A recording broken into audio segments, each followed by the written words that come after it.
Let's look at some examples of how to use objective case personal pronouns.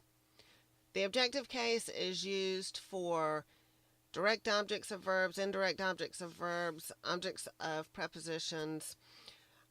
So we're going to look at a few of those different scenarios here. Our objective singular personal pronouns, objective case plural personal pronouns are in these columns. First person singular is me, and so we're looking for scenarios in which we could use me and have a correct sentence, and that way we know that we could substitute another one of these objective singular personal pronouns and still have a correct sentence. All right, so our first example. The majority of the executives interviewed favored the status quo. All right, well, here we already have a complete sentence.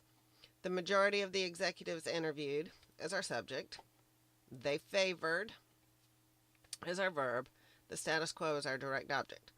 All right, so we can go ahead and ignore that part because that doesn't have an impact on our pronoun over here.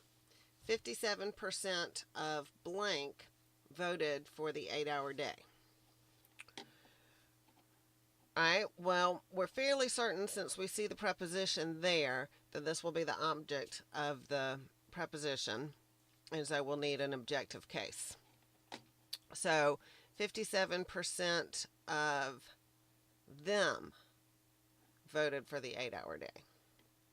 All right, if we were going to substitute first person, would we say 57% of we voted or 57% of us voted?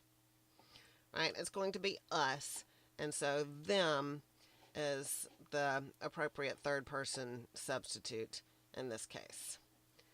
Since we have the object of the preposition, we use the objective case of the third person plural. All right, second example.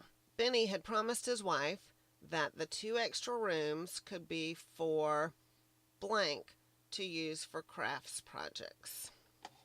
All right, we're looking for third person singular. And so do we want for she to use or for her to use? All right, same scenario as up here. We had of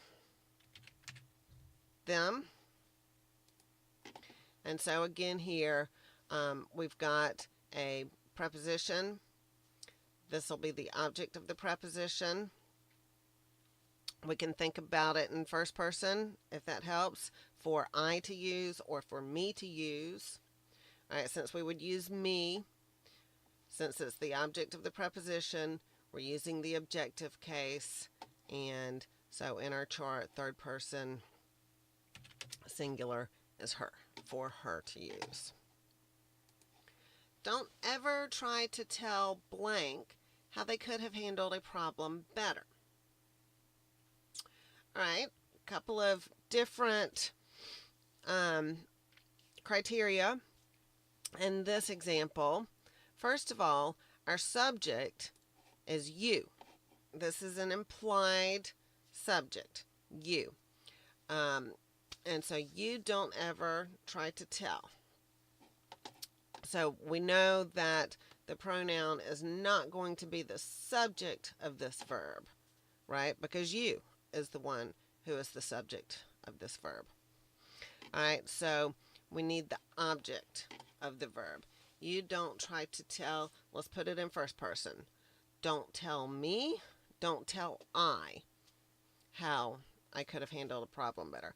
All right, so don't tell me is what we would use, and so we're looking for one that agrees with this antecedent. Don't tell them, because we want plural to agree with they. All right, I have a star beside this next example because it's the type of question which is most frequently missed on the pronouns quiz because there is a singular antecedent without a specific gender.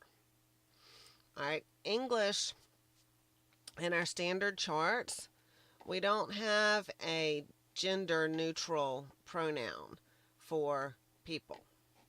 You can't use it for people, and you can't use they or them for singular antecedents.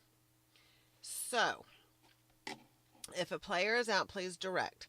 Right, again, the subject is you. It's implied. You, please direct. And so the pronoun is not going to be the subject of this verb.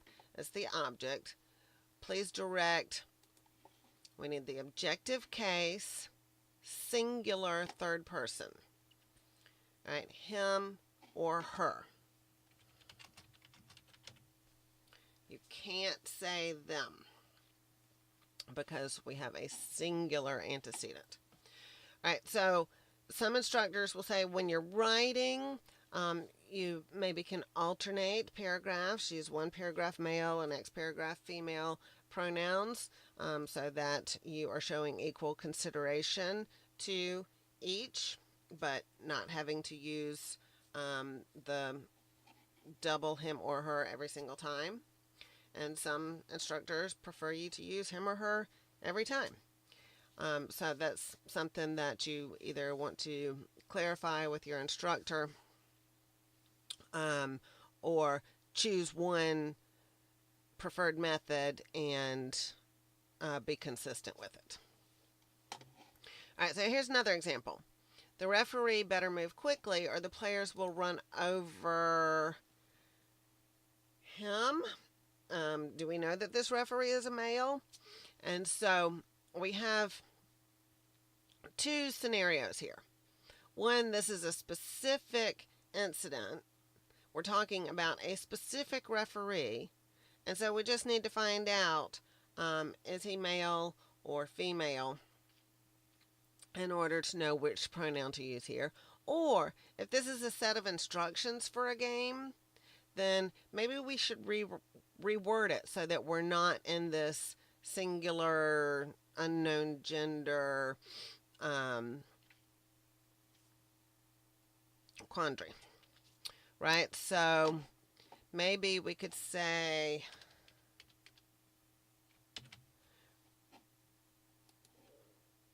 referees better move quickly. And now we can say, or the players will run over them. Or we could just reword it completely. A referee better move quickly in order to avoid being run over by players. All right, so consistency with plural and singular pronoun agreement is very important. All right, here, my friends gathered around and we just watched. We wouldn't say us just watched. This is the subject of this verb. So, no, not objective case. That's subjective.